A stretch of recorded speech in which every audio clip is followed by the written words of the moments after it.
Hello friends, welcome to my channel. કેમ છો બધા?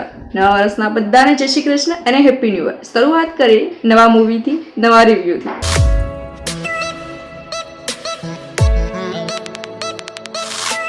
સ્કેમ 1992 તો બધાને યાદ જ હશે. હિન્દી વેબ સિરીઝને હચમચાવવાવાળું બીજું કોઈ નહીં પણ આપણા ગુજરાતી મોસ્ટ ટેલેન્ટેડ એક્ટર પ્રતિક ગાંધી છે. વેલ, સ્કેમ પછી એમની ઘણી હિન્દી મૂવીઓ પણ આવી. But finally wait is over. Pratik Gandhi are come back with Gujarati movie. Pratik Gandhi and Diksha Joshi, એક યુનિક કપલ, એક યુનિક સ્ટોરી સાથે. વાલમ જાઓ રે નામની જેમ સ્ટોરી પણ યુનિક જ છે. હા, ખરેખર યુનિક છે. આ છે આપણી હિરોઈન રીના એન્ડ આ છે સુમિત. બિચારો સુમિત, અરે એમ જ બિચારો નથી, તમે જ જોઈ લો. રીના મારી ગર્લફ્રેન્ડ, એ ફેશન ડિઝાઇનર છે. એનું અલ્ટિમેટ સપનું એવું છે કે રણવીર સિંહની પર્સનલ ડ્રેસ ડિઝાઇનર બને. એના અખતરા મારી પર કરે છે અને મારે સહન કરવા પડે. ને ના પાડું ને તો એને એવું લાગે કે અમારો પ્રેમ ઓછો થઈ ગયો છે, પછી ઝઘડો કરે ને સુસાઇડ કરવા જતી રહે. વાતમાં સુસાઇડ કરતી ગર્લફ્રેન્ડ અને તેનો પર્સનલ બોડીગાર્ડ કમ બ્રધર. આજ પછી રીનાએ સુસાઇડ કરવાનું વિચાર્યું પણ છે ને, તો હું તને અંદર કરી દઈશ. પણ હવે વાત લગ્ન પર આવે છે અને લગ્નની વાત આવશે તો પેરેન્ટ્સ પણ આવશે.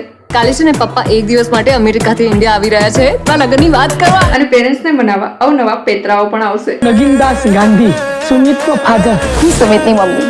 નમસ્તે. આઈ એમ સુમિત's father. અને આ બધા વચ્ચેથી સુમિત બેચારો કેવી રીતે બહાર આવશે?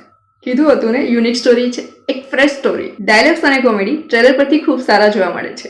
ઘરમાં એક માં અને બે બાપ, અને છતાંય બંને વચ્ચે કોઈ કોન્ફ્લિક્ટ નહીં કે તું લઈ ગયો અને હું રહી ગયો. કા ઘોડા, નવા મા બાપ લઈ આવ્યો, તારો બાપ છો, તારી ગેમની હું પથારી ફેરવી નાખી. મ્યુઝિકની જો વાત કરીએ તો મૂવીમાં સચિન જીગરે મ્યુઝિક આપ્યું છે. તો પછી બાકી શું રહ્યું?